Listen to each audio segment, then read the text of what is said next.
Sometimes we don't win. Don't give us the bird. Don't give us your stink eye. We try our best and we're successful.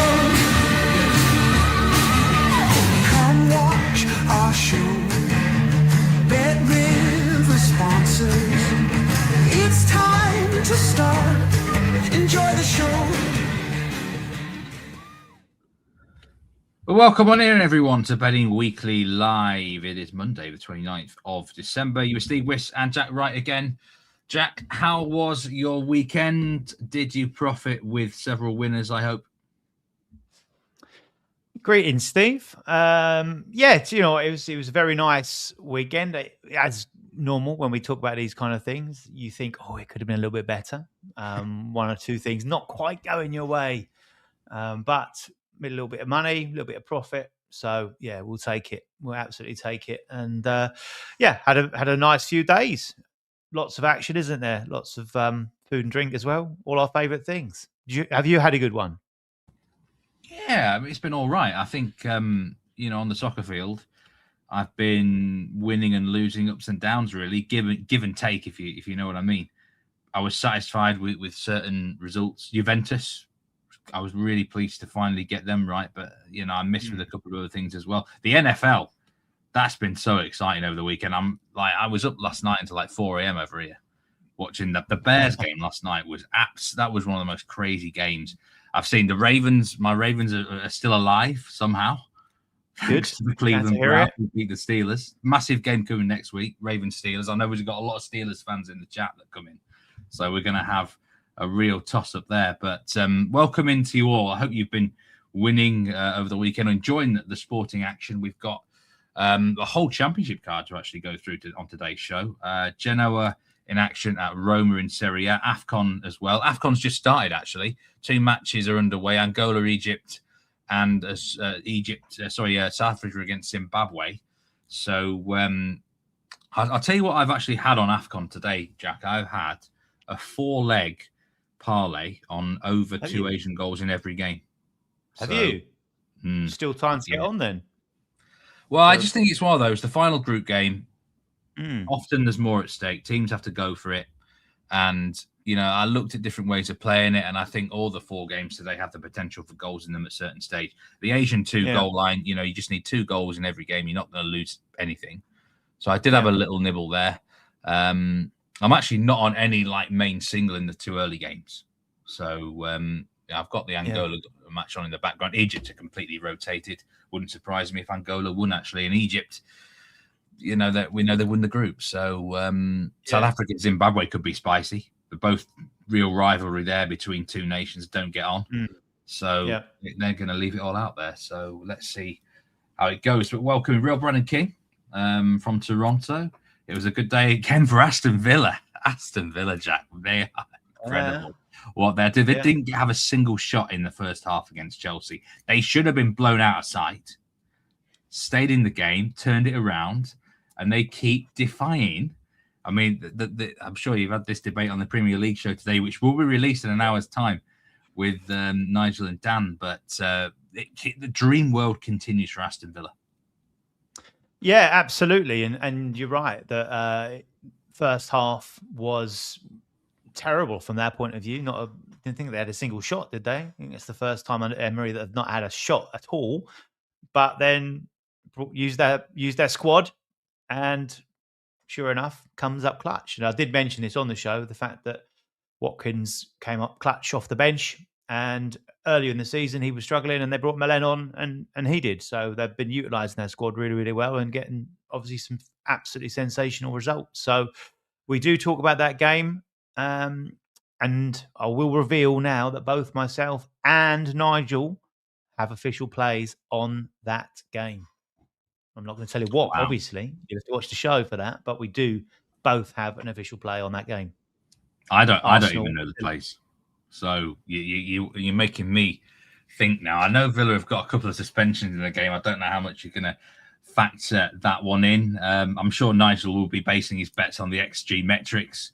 He's loving the XG. I sent a tweet out the other day. We got a few bites, which was interesting. But let's see how it goes. But I'm actually quite pro Villa in general myself. I hope they keep it up. I think it's great for the league. I really hope they keep. I mean, I say overachieving. The actual overachievement for Villa is actually in the expected points market. The other two, they're overachieving next year, but it's not massive. It's the expected points margin, which is the one, which is an interesting metric, which I don't know. Maybe it has its flaws. Maybe it's a good sign. The team's nicking games. There's so many variables to it. I think, I always think that it's a nice metric to use to have a look for certain things. If you want to dig a little bit deeper into performances, use the expected goals, expected markets for you, but nothing beats the eye test. And also, you've got to look at Villa's performances, results over the last 2 or 3 seasons under Unai Emery. They've been consistent. They've been consistently good, especially at home. But I think you've got to say that they've earned their right to be regarded as one of the top. It depends who you want to listen to. Maybe top 3, 4, or 5 sides in the English Premier League at the moment. And as I said, I think one of our Villa fans did post something on maybe your reply or one of the other good replies saying that he's already gone on Villa to be losing and to win from behind. So they are doing that regularly. And I think someone's just made a similar point. Thoughts on Dominic Calvert-Lewin? We should have been backing him blind, shouldn't we, to score any time in the last 6 games? Although I think you gave him out as a lean in the Sunderland game. I mean, I was okay with the result from a Leeds perspective. We probably should be winning that game with the amount of absences they have. But when you're 1-0 down at the Stadium of Light, you take a point, I think, won't you? But Calvert-Lewin, that I have to say, that finish that he had there was the first real quality finish. I mean, he's been heading nicely, but that was a confident finish, I thought, for Calvert-Lewin. And it will come. Even I'm starting to believe in him now. You do get a mention on the Premier League show this week as we talk about Leeds and Dominic Calvert-Lewin. And will he be on the plane going to the States for the World Cup in the summer? We'll have to wait and see on that. You can get our opinions on that on the show as well. But also, I'll tell you what, regardless of his finishing, one of the things I liked about him most, he had a sensational layoff. Target man, superb number 9 play. And I can't remember who he laid it off to. Was it Ramzani? I can't remember who it was he laid it off to now. Ball into him on the volley, cushioned volley into him. And it was very impressive. And I think you can see the confidence flowing through him now. And a confident Dominic Calvert-Lewin is a completely different animal to what we've seen in recent seasons. And a fit Dominic Calvert-Lewin, we saw him. He was the understudy to Harry Kane not that long ago. And he's getting up to that level. And if he can stay fit for a little while longer, then that's massive for Leeds, and he'll be one of the 3 signings of the season. Well, I'll tell you what, we've already got more out of him than I expected in terms of just sheer fitness. So anything else is a bonus, really. Yeah. But just going through the comments, ZT, good to see you as well. Real Brandon King says the NFL feels like the most wide open it's been in a while. I totally agree. I think the NFL is so exciting at the moment. It could be the sort of year maybe we get not a random winner, but a team which has not been winning Super Bowls for a while, if you know what I'm coming from. So all eyes on that. Mike said Juve let him down because he was on the halftime, full time. Do you know they're another team? Their bench is absolutely stacked. Juventus, I think, have the best bench in Italy. They can bring weapons off that bench if they're not performing that well, and that's exactly what they did at the weekend to turn the game. Player Cam HD, great to see you. Real Brandon King tailed Jack on Villa and me on Juve. Hats off to us, he says. We'll take that. Real Brandon King. Steve from Lynn also tailed Villa. Relearning the game. Wow. Villa fans know this is how we play 60 minutes and then contain. It's an interesting one. And he's got his title cash out. It's increased now to 400. It's going to be, I know there's a few tickets on Villa on the future. So let's see if they can keep it going. Peter, big game this weekend, of course, in at Arsenal. Like 3 points off Arsenal. Lose, go 6 points behind them. Win, of course, they draw level with them. That cash out will be looking very sexy if Villa can get another win. So it depends how you feel about that game, I guess, or how you approach that. But you got to let it ride, haven't you? 9K, come on. Yeah, I think now, there might be like a moment where you do think, okay, banker, thank you very much, we'll take that offer, but I don't think that offer's there yet, is it? Where are we going here? Mindy, yeah, look, to be fair, I've said it before, this two strikers up front thing, not a lot of teams like playing against it, Mindy, and not many teams genuinely play with two strikers up front because there's not many old school strikers who can operate that way. So, Farker, to be fair to him, did take the risk of going to up top. It is a tick in his tactical column for Daniel Farker. But he still can't win away from home very often. He's getting points now, at least. Yeah, I mean, manager of the season. We've got a lot of questions about the championship. We're going to come across the championship soon, but we're going to kick off with a match: Roma versus Genoa. You can also watch the extra time show because me, James, and Dan have thoughts on this fixture for tonight, and I gave out the tie as a great option in that game, and I'm giving it out again here because. Incredibly, this is Serie A, a league known for, it's been a low-scoring league. It's known for its draws. The Roma still haven't had a tie this season, which Inter haven't had a tie either, by the way, which is another pretty remarkable stat. But they are I think they're the best team in Italy, Inter, so best teams don't tend to draw as many, do they? But Roma are going to draw sooner or later because if you look at their fixtures, so many matches are decided by one goal. And I think by the law of averages, I'm not saying get on the martingale train here in the tie, but if you're not, martingale system is a very, very dangerous system in betting. But I am just ignore everything that Steve's just now said on the tie. But I think it could be an emotional game. We got a returning manager who is a club legend at Roma, of course, and I think nearly 500 appearances, 470 maybe off the top of my head, I think, is the amount of actual career appearances that the manager of Genoa made at Roma.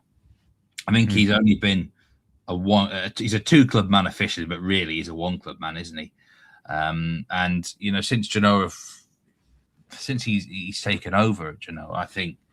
We've got a position where there's been more goals in the games, but Roma are an under sort of team. So I'm not going to get involved in the goal line here, Jack. But, Daniele De Rossi is not going to want to lose this fixture, I don't think, against Roma away. So I like the tie. I actually think this could be an under game. I think 0-0 and 1-1 are in consideration. And this is not a Roma team that I particularly trust, to be honest with you. 6 defeats out of 16. It's a lot of defeats for a team currently in the top 6, top 5 even. So that tie does stand out to me. And, what are your feelings about the returning manager, Daniele De Rossi, a club legend? Does that work in favour of him? Does that work in favour of Roma? Who has an advantage? I tend to think in these circumstances that the manager, if it's recent, knows those players inside out. He's been on the training field with them. He's been on road games with them.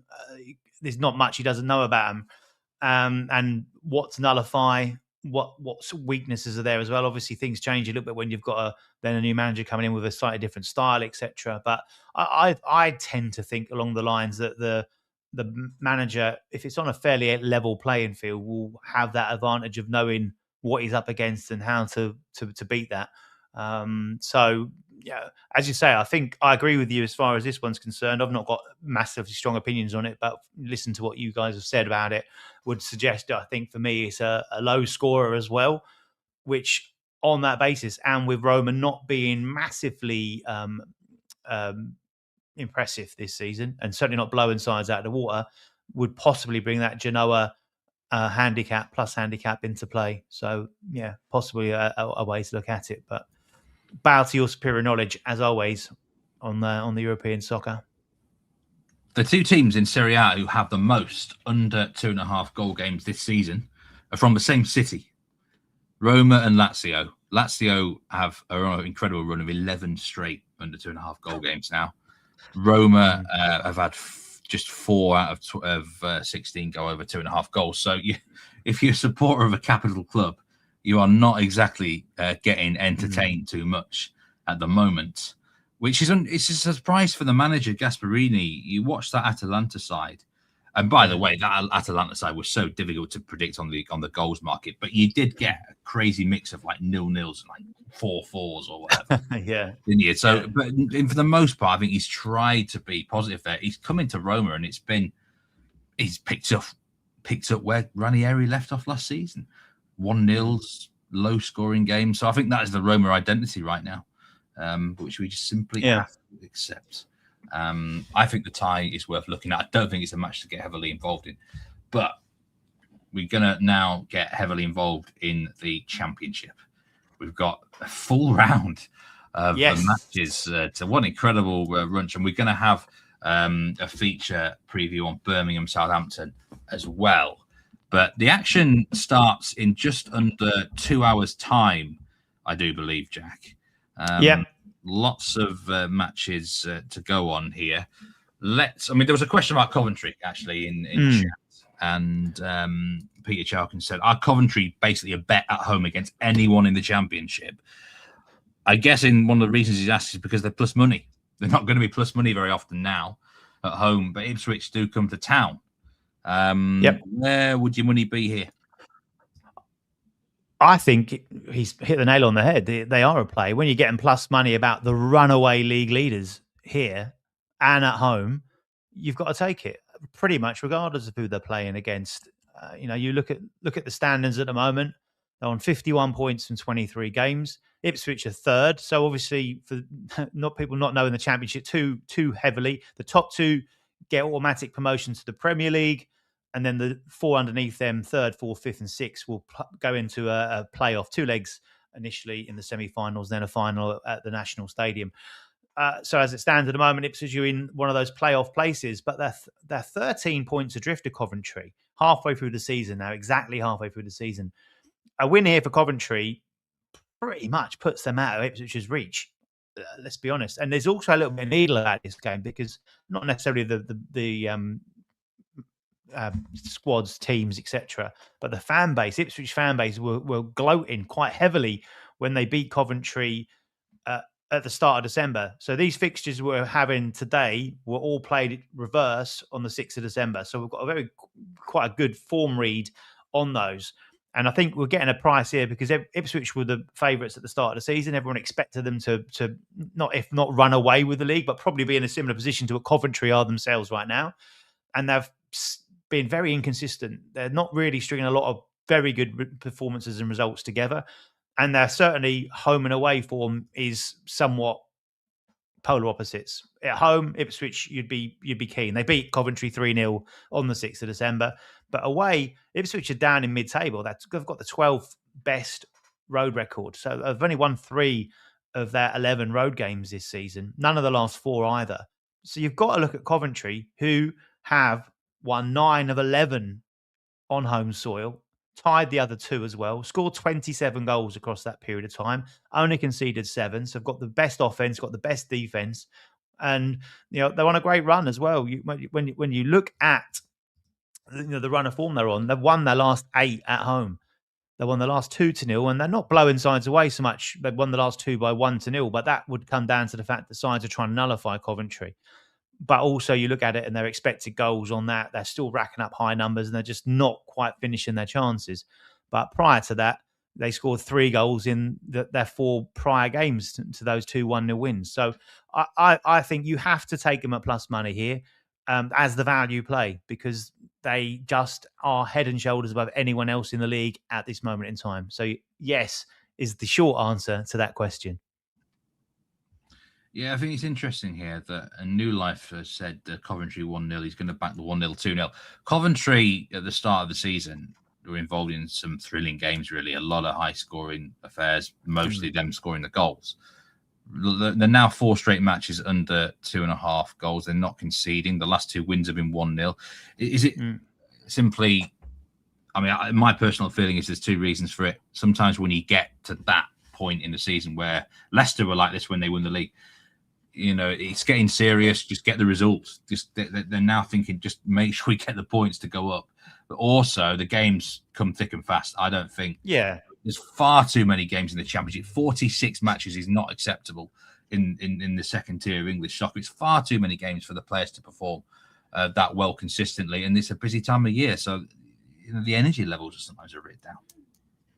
Yeah, absolutely. And I did have a look back to this set of fixtures last year, the 29th of December. There was another full slate of fixtures. We always have them in between the Christmas, the Boxing Day games, and then the New Year games as well.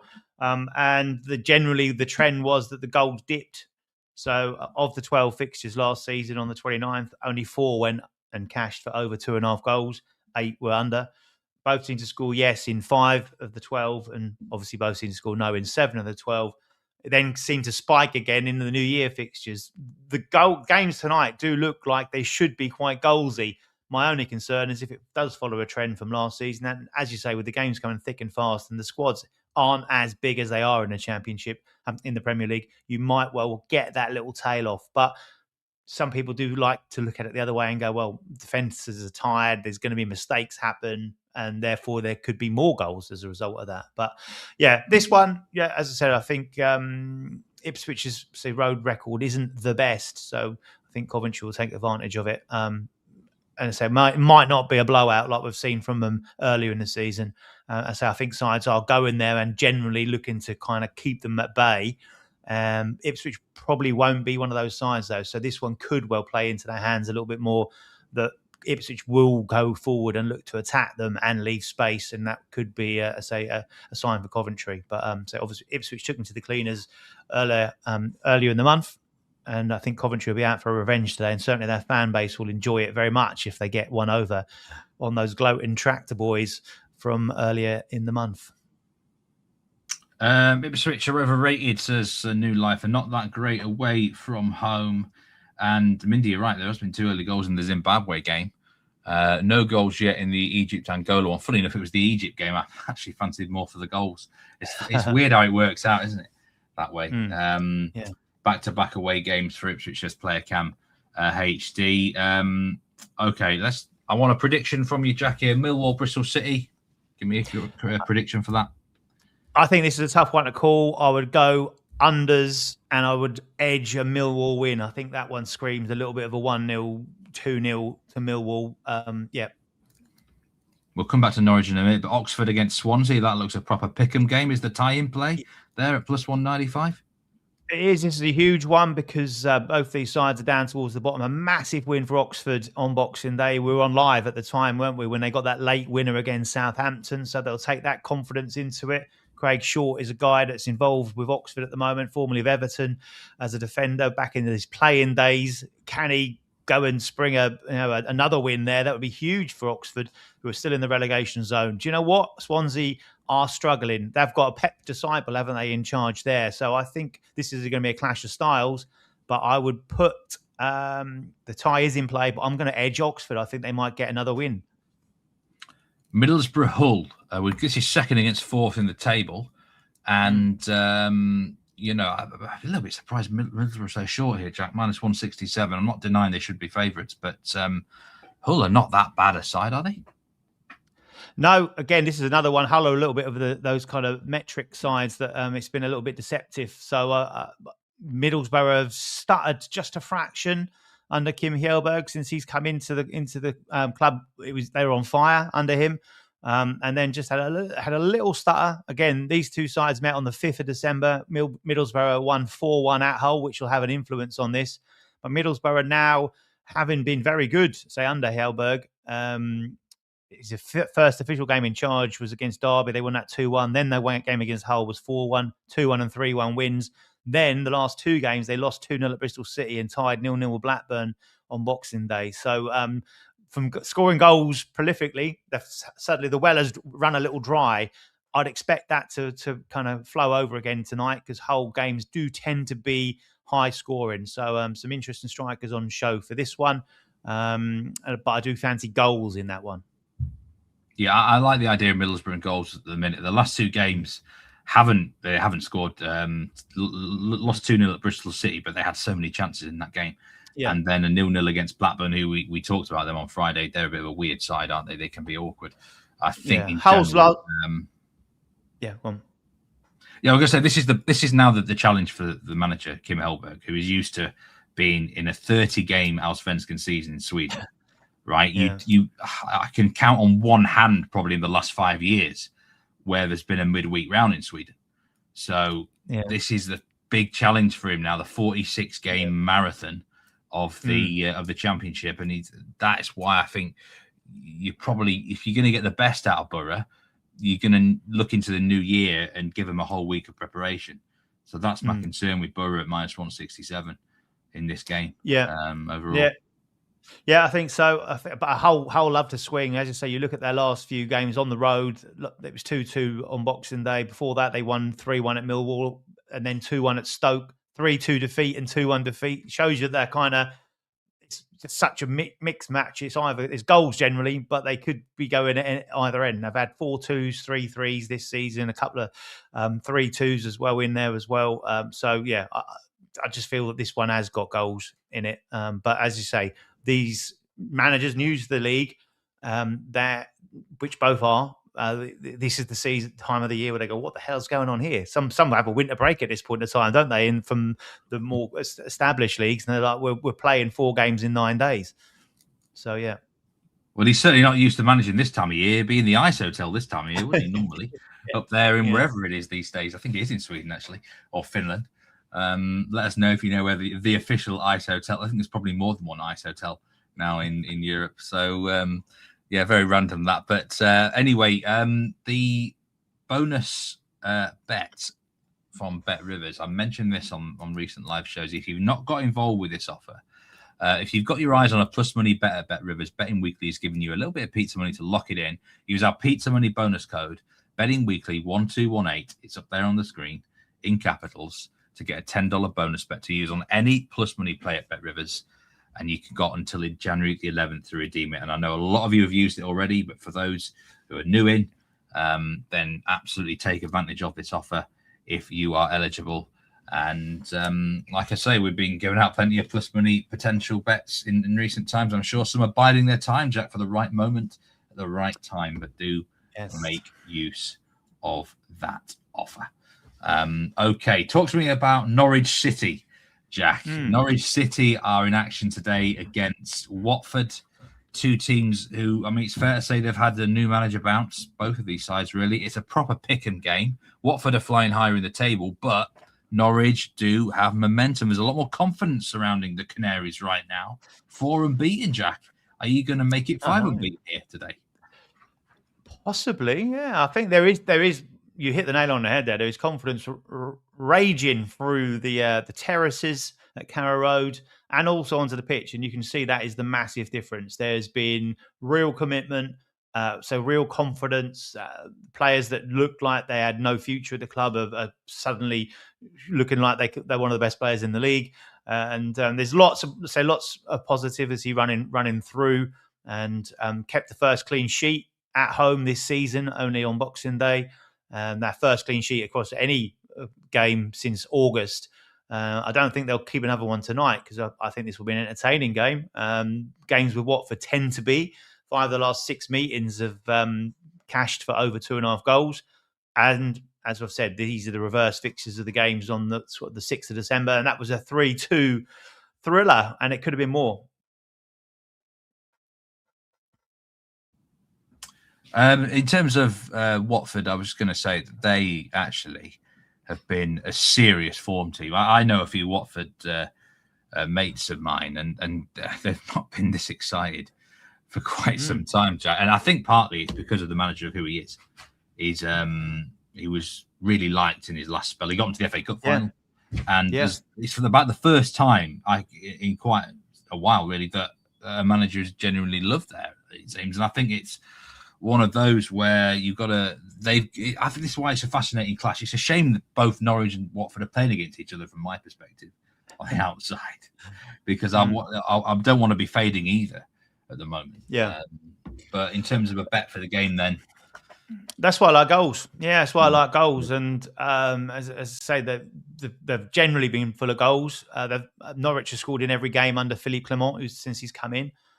And a lot of people normally ask me about Josh Sargent. Is he going to score? Obviously, American international, been out for a few games with concussion.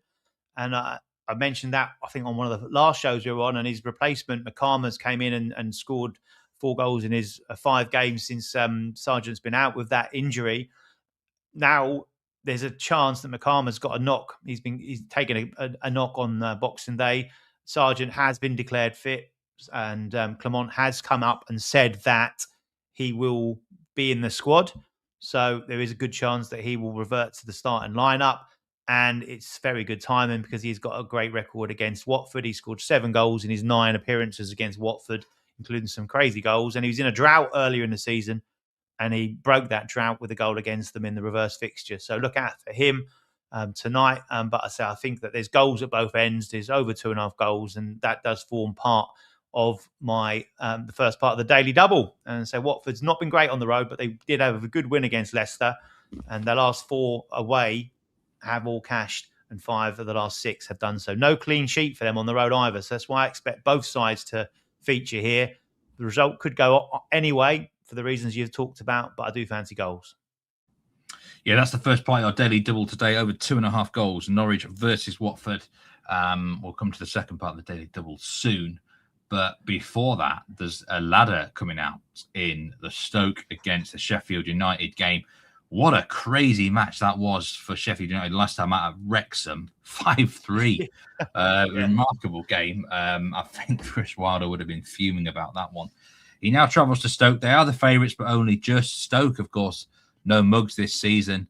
Not exactly been brilliant of late, but to be in the top 10 is certainly an improvement on where they have been in recent years.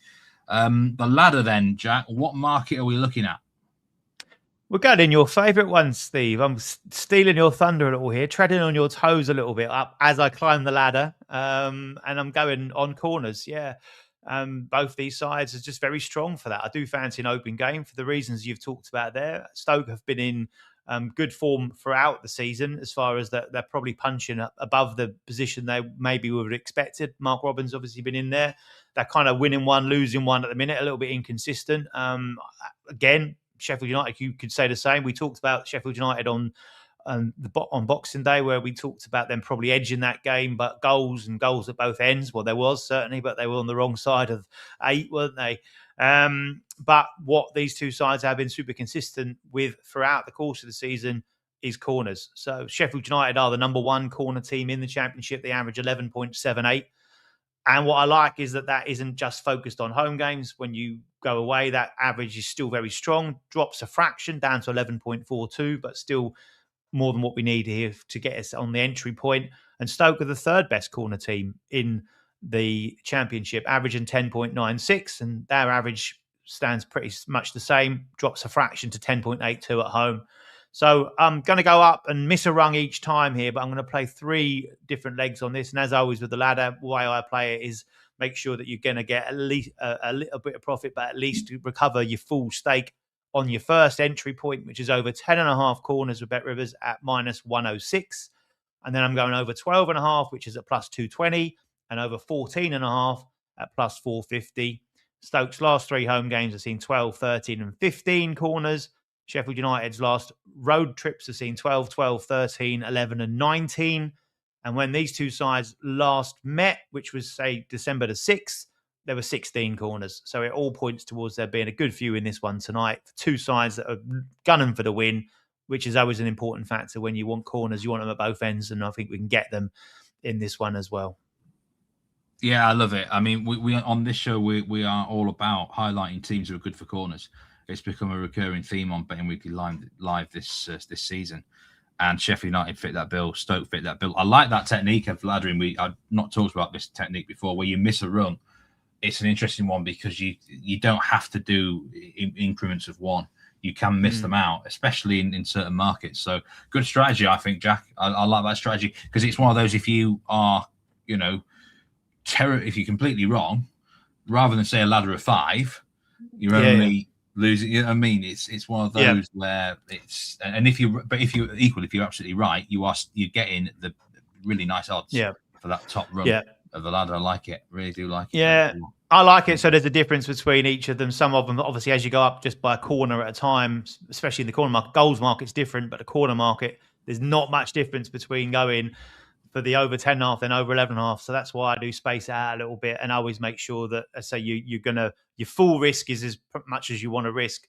But like I say, if it's a unit, make sure that you're then covering that. So I say that entry point at least gets you your unit back. Hopefully a little bit of profits. At least you need to have a beer out of it. But at worst, to make sure that you cover your full stake, and then the others is you having a free swing at those higher lines. Absolutely. So very, very quickly, one bet I do love in here, which I haven't mentioned yet. Super quickly, I mentioned him last time. He cashed last time. Expect him to cash again tonight. He keeps getting priced up the same way. Traders must be on their Christmas holidays. Gus Hamer, shot on target, plus 100 again. Got to be a play. It's a blind play for me at plus money. He just has shots on target just regularly, relentlessly. Popular player in the to score assist market as well. He's possibly, we mentioned it on Friday, he might be the best player in the championship. So absolutely, fill your boots whilst there's still generosity on him.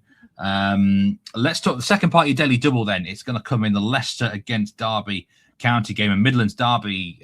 This one, I don't think it's quite as heated as, say, Leicester Forest or Derby Forest, certainly, but still quite a healthy local rivalry here. Leicester are the favourites, minus money favourites. Been disappointing this season, Leicester City, I've got to say, Jack, down there in 14th place. I know they've had certain things hanging over their heads this season, potential points, deductions and stuff like that. But yeah, they have surely underachieved so far. You couldn't trust them at minus money, surely, myself, but that's not the market you're getting involved in.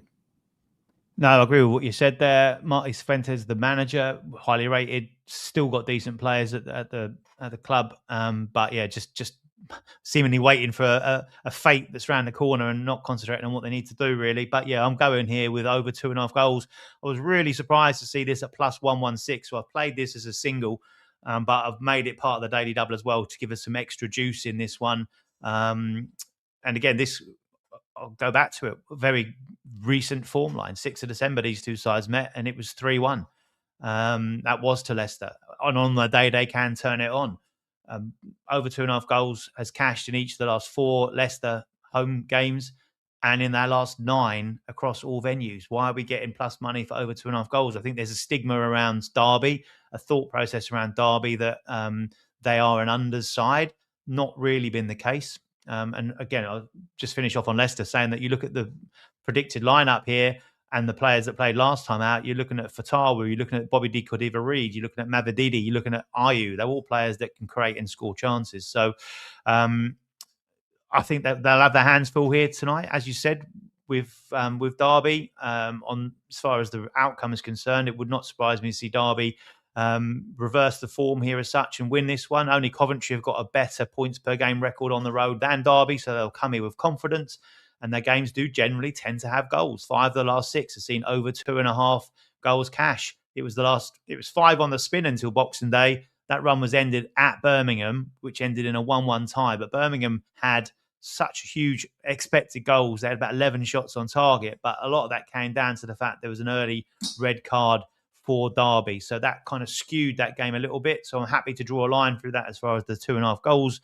form is concerned. And therefore I'm playing it. Plus money is a surprise to me. So I'm all over that one. And that's the official daily double there. Norwich against Watford over 2.5 goals. Leicester Derby over 2.5 goals. Pays nearly plus 293. That looks bigger than I expected it was going to be, Jack. So good luck with that. Daily double. There has been goals in the championship this season. Not a single team has an average goals per game of less than 2 overall, which is interesting. It's quite evenly split over the periods there. Roughly half the teams have had more overs than unders, but I think maybe it's been a sneaky sort of goals league without being crazy goals this season, the championship. I think so. I think there's some real good forward talent in the championship, and also most of the sides in the championship, their owners and their fan bases kind of demand the style of football. Soccer, you don't tend to get many sides that are happy to grind out 1-0s. They want to be playing with style. They've kind of got a little bit of false sense of entitlement, I suppose, the fact that they should be playing really attractive, exciting, sexy soccer where there's goals galore. But it does tend to mean they're open at the back. And I said there are players, when you roll through some of the attackers in this league, they can take advantage of that. So that's, I think, played into the part. And also, we've talked about it before, the lower leagues, and we'll put the Championship in that basket because, of course, it's lower than the Premier League, still try and play that Premier League way. They still try and play out from the back, passing around in their own penalty area, and they're not good enough to do it. They get caught out, and a lot of goals come that way as well. So then final 4 games at the bottom there. I just want a simple win, draw, or whoever. Home draw or away prediction. Wrexham, Preston. What we're going there? Tie. West Brom, QPR. QPR. Sheffield Wednesday, Blackburn. Tie. Portsmouth against Charlton. The 2 teams have the most under 2.5 goal games, actually, in the Championship at the bottom there. Could probably be that again, but I'll steal a Portsmouth win 1-0. I'll throw a correct score in it as well. Pompey 1-0. Okay, there's one other fixture, and it's the late game. This is 3:15 p.m. Eastern Time kickoff. Birmingham City against Southampton. 2 teams who will be probably disappointed with their current league position. For various different reasons, they've underachieved this season. Birmingham are the favourites at plus 133, Southampton plus 170. Are we at a stage here where perhaps there's pressure on the Birmingham management? I think it's one of those seasons where they don't expect promotion, but they want to be better than 15th, Jack. Yeah, mate. You say they don't expect promotion. I had the audacity to say that Birmingham would be challenging for the playoffs this season, and their fans came at me going, "You're talking rubbish. We are comfortably going to get around the playoffs and in the playoffs, and if not, we're going to be automatic promotion contenders."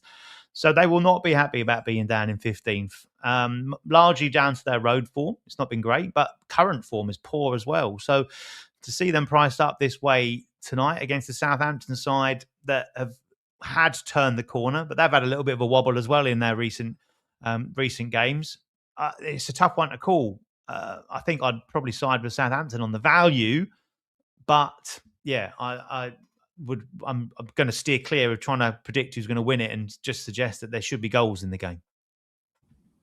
Yeah, I'm just looking at your angles in terms of bets for this. We've got a same game parlay, which you can advise for this game. I like this. Yeah, again, we try and put a few things in a little bit different, don't we, rather than the norm. And we know a lot of viewers on here like these kind of bets. So this lent itself perfectly to a game where I'm a little bit unsure of the outcome. I'm going to go with a same game parlay, a very short same game parlay. It's just 2 legs. It's both teams to score and over 8.5 corners. That comes in at plus 125. So we're getting you a little plus money play on that. Those that want a little bit more juice in it, add in Adam Armstrong for a shot on target, which he tends to have every single match, and that will get you to plus 255. But officially here, I'll go for a same game parlay. Both teams to score in over 8.5 corners. Birmingham has scored in every single home game. Both teams to score in the last 4 at home and 6 of the last 8 at home and 8 of the last 9 across all venues.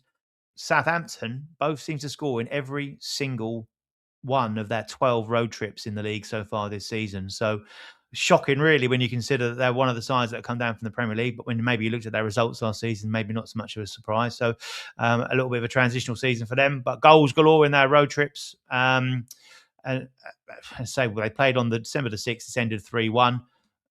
9 corners in the last 6 Birmingham games and the last 7 Southampton games. And when these two did meet in that game on the 6th of December, there were 15 corners in it. So that's the route I'm taking there. Both teams to score and over 8.5 corners at plus 125.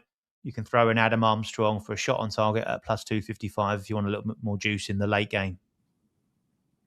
Brilliant. Good luck with the SGP. Mindy asked, could we get Henriksen out of position as a striker for Blackburn with their injuries? Of course, they're away at Sheffield Wednesday, minus 143. I don't know much about Henriksen, but we do like players out of position who have potential there. For sure. Leslie Max says double chance. They have been, until the last, 2 or 3 games, they had a massive improvement in form. And on paper, you would say certainly Southampton have a top 6 squad. Jack, really, don't they? So massively underperformed under Will Still. Will Still the underlying data, the metrics on everything that you looked at, Southampton were in the top echelons of the league. Their performances were in the bottom half dozen. That's now they've kind of done the same thing, but been getting the results. So that needs to turn after the last 2 or 3 results have been a bit iffy. So they need to turn that round. But it should be a good game. It'll be a cracking atmosphere at Birmingham tonight, and that should be a good watch, that one. We'll finish with some AFCON action. These are the late kickoffs today. Comoros against Mali and Zambia against Morocco. The way I see these 2 games, Comoros-Mali is very difficult, in my personal opinion. A draw, I think, should be good enough for Mali to go through, really, in this group. Well, because the chances of Zambia actually beating Morocco are obviously a 15-1 shot. So, draw. We're looking at a Mali team who are looking for a draw. Comoros are going to need to win. That's an interesting dynamic, and sometimes it can lead to an open game. But in this case, Comoros are the weaker team, and part of me almost feels like Comoros' main objective in this tournament is to get respected. They've got a point on the board. You know, if you have to have the draw here, I don't think they'd be too unhappy, even if they can't qualify. So I'm not going to... I think that's the hardest game of the day. Zambia, Morocco, I do like over 2.5 goals. -122. I think Morocco, as the host nation, need to... Well, there's a potential here where they might need to win by more than 1 goal to secure the group spot, the top spot, which they'll want to do. So I think they could cover this goal line on their own. Zambia have been awful in both games. They got outplayed by Comoros, really. So that is pretty concerning. But they do have a threat on the counter-attack with the likes of Daka and that. Maybe they could sneak a goal. So I do like the over 2.5 goals in that one. And I'll tell you what I do like in play right now. I like over 1 goal on the Asian line, Angola, Egypt. Angola have just started to really pick up here in the last 10 minutes. They should be ahead by now. There's 1 minute to go until half time. In fact, the whistle should be blowing very, very, very soon. This can't end 0-0 for them. They have to go for it. And if that means, taking a lot of risks, over 1 Asian goal at half time, that's all you need is 1 goal and you're not going to lose anything. Nice. It can't end 0-0 for Angola. They're better off losing 5-0 than drawing 0. It's one of those. So I do like that in play bet. But before we go, a reminder of the promo as well. Betting Weekly, giving you a little bit of extra pizza money to lock it in. If you like the idea of a plus money bet, then enter the code, the pizza money bonus code, Betting Weekly 1218 in capitals. Get your $10 bonus bet you can use on any plus money play until January the 11th if you've not already. So best bet for you, Jack, in the today, anywhere. I mean, I presume it's in the Championship. If you had to have 1 bet, what would it be? My best bet would be Gus Hamer shot on target at plus 100. But because that market's a little bit flaky, I will suggest the Birmingham City Southampton same game parlay that I put together. Very good. It's a tough day for me. I mean, I don't have like a best bet because the bets that I'm on are kind of, I'm not mega confident about them. The tie though, in that I can't get away from that tie in the Roma game. They've got to get one sooner or later, and this could be the day. Yeah. So I am liking that a lot. I do like that in-play bet right now, actually, Angola Egypt. But that's, that helps that I'm actually watching the game. It's different in the sort of the pre-game angles. There's the daily double reminder. Norwich against Watford, Leicester against Derby County. Simple, over 2.5 goals in both games, plus 293. And I've really enjoyed your breakdown today, Jack, of the Championship. Good luck with everything. And the Premier League show is due out today. I'm not sure if it will be in 10 minutes, actually, guys. I might have, unfortunately, put out it might be a little bit later, potentially, but it could be as late as 2 more hours, I've been told. It will be worth waiting for. That's all I'll say. Worth waiting for. I'm not sure exactly, but keep your eyes out. It will be definitely out today at some stage. Premier League show with Jack, Nigel, and Dan. And tomorrow, Dan Roebuck is in the hot seat, and he's going to be alongside Lewis Jones as Premier League action, which they will dissect. I'm back on New Year's Eve with Nathan Joyce, and then on New Year's Day with Nigel Seeley. So Looking forward to that. We're on all week. No, we're not missing any days this week. And Betting Weekly live PM as well is going to be on all week. Mike Carver, Doug Kazarian. I'm sure they'll be having some great reactions from what was an incredible weekend of NFL action. Monday Night Football as well. The LA Rams in action against the Atlanta Falcons. It is, I do believe, Jack. But the last thing I can say to you is best of luck with all those plays. And let's hope we can cash some tickets. Thank you very much. Thank you, Steve. Thanks as always. I've really enjoyed doing our shows together. Last one of 2025. An emotional moment, but yeah, always fun. And as I always say, it's not the same without the guys in the comments there. Thank you very much for tuning in at this busy time of the year. Have an amazing, I'll say it now while I've got a chance, have an amazing New Year's Eve, whatever you end up doing, if you're partying or just having a quiet one. And I very much look forward to seeing you all in 2026. It's going to be difficult for me to party because we've got to record Betting Weekly Extra Time on New Year's Day. Probably a godforsaken early hour that Dan Roebuck wants. 6 a.m. job. No, it won't be that early, will it? But I think we are set to record on New Year's Day morning. But Mike's my tiny violin is here somewhere. I can't find it. I don't know where it's gone. I've misplaced it over the festivities. The dojo, the last dojo has been recorded. I don't know when it's going to be released, though, Mike. Maybe today, maybe tomorrow, but I do know it has been recorded. There's plenty of content coming your way. There's a betting zoo with me and Mike Carver going to be released this week as well. I think it's going to be released on Friday. So lots to look forward to. Good luck with all your plays today. Remember to gamble responsibly. Jack, I'll see you next year. And take care, everyone. I'll see you Wednesday. Dan tomorrow with Lewis Jones. So take care.